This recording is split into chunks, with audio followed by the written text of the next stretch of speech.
Despite the risk and the distance he had to go, John was successful. Somehow he managed to make it all the way back home to Bell County, Texas.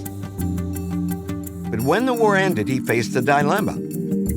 He found himself surrounded by former Confederate soldiers who were proud of their service. And he was a deserter. What kind of story do you think he's telling? I have no idea. Did he keep quiet? Well, let's see. Carol, this is a page from a book on prominent citizens from Texas. It was published in the year 1893 when John was about 58 years old. We believe that either your great-grandfather or his family provided this information firsthand. Would you please read the transcribed section? During the Civil War, Mr. Burnett was among the first to enlist in the Confederate service.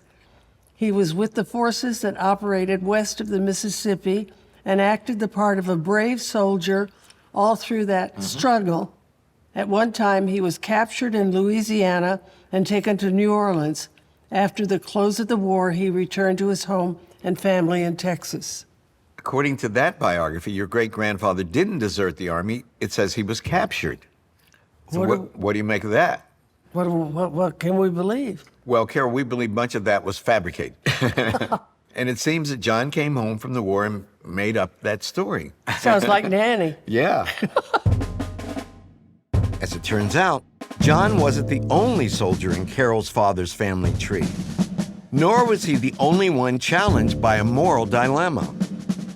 Carol's fourth great-grandfather, Lambert Burgett, was born in the colony of New York around 1760. So, as a young man, he was prime age to fight in the Revolutionary War.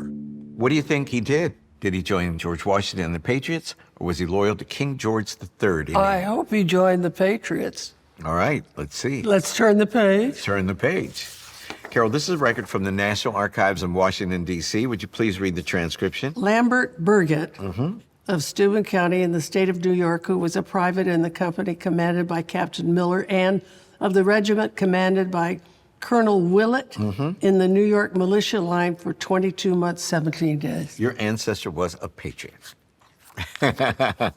Lambert enlisted in May of 1780 in Columbia County, New York, and served almost 2 years as a private. When you were studying the American Revolution in school, did it ever occur to you that you had an ancestor who was there fighting with George Washington? No.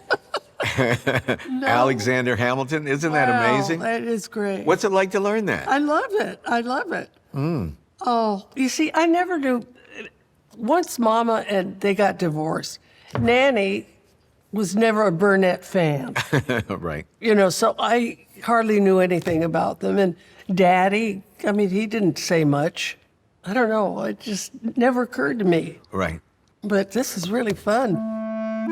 According to his pension file, Lambert was stationed in upstate New York throughout the war, near the site of a number of battles, some of them quite fierce.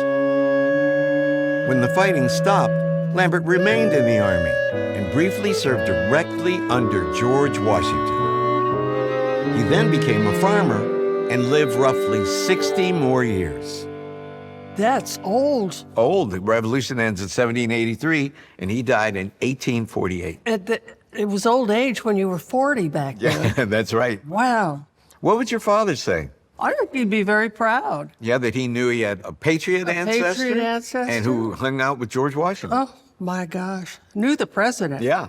Oh, that's lovely. Because of this ancestor, you are eligible for membership in the Daughters of the American Revolution. No kidding. Yes. Oh, I love it. We've done all the research, so I can nominate you if you would like to be a member of the DAR. I would love it. Be my honor. Oh, thank you. DAR time, baby. Hello.